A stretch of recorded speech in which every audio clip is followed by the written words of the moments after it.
మరి గౌరవ పిసిసి అధ్యక్షులు 2 నిమిషాలు మాట్లాడాల్సిందిగా కోరుతాం. తర్వాత అందరికీ నమస్కారం. జూబ్లీస్ ఉప ఎన్నికల్లో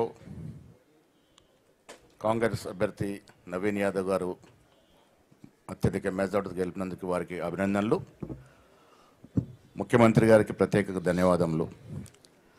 ముఖ్యమంత్రి గారు సరైన దిక్సూచితో ఒక మార్గాన్ని ఇచ్చి ఈ ఎన్నికల్లో కాంగ్రెస్ పార్టీ ఇస్తున్నటువంటి అభివృద్ధి సంక్షేమం ప్రజలకు తీరుతున్నటువంటి తీరుతెన్నుల్ని వివరించడంలో అక్కడ ఇన్ఛార్జ్ ఉన్నటువంటి మంత్రులందరూ, ఎమ్మెల్యేలు, ఎమ్మెల్సీలు, ఎంపీలంతా కూడా ఇంటింటికి వెళ్ళి మా సంక్షేమాన్ని చెప్పుకోగలిగినారు.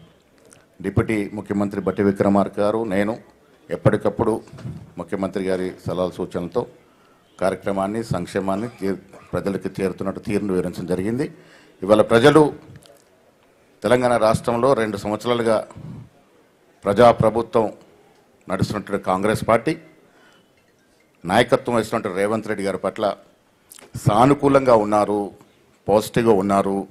మేమంతా కూడా మీరు ఇస్తున్నటువంటి అభివృద్ధి సంక్షేమం పట్ల సంతృప్తిగా ఉన్నామన్నటువంటి సందేశాన్ని ఇవాళ జూబ్లీస్ జరిగినటువంటి ఎన్నికల ద్వారా తెలియజేయడం జరిగింది. మీ ద్వారా తెలంగాణ ప్రజలకి, ముఖ్యంగా జూబ్లీస్ ప్రజలకు ధన్యవాదాలు తెలియజేస్తూ ఈ పాజిటివ్ వేవ్ భవిష్యత్తులో ఉంటుంది. మళ్ళీ 3 ఏళ్ల తర్వాత జరిగే ఎన్నికల్లో కూడా కాంగ్రెస్ పార్టీ 100కు పైగా సీట్లు గెలుచుకొని రేవంత్ రెడ్డి గారి నాయకత్వంలో మళ్ళీ కాంగ్రెస్ ప్రభుత్వం ఏర్పాటు చేస్తుంది. ఈ పాజిటివ్ పవనాలు రేపు వచ్చే జిహెచ్ఎంసీ మరియు లోకల్ బాడీ ఎన్నికలు కూడా కాంగ్రెస్ పార్టీ ప్రజలు ఆదరిస్తారని ఆశాభావాన్ని వ్యక్తం చేస్తా ఉన్నాను. ధన్యవాదములు.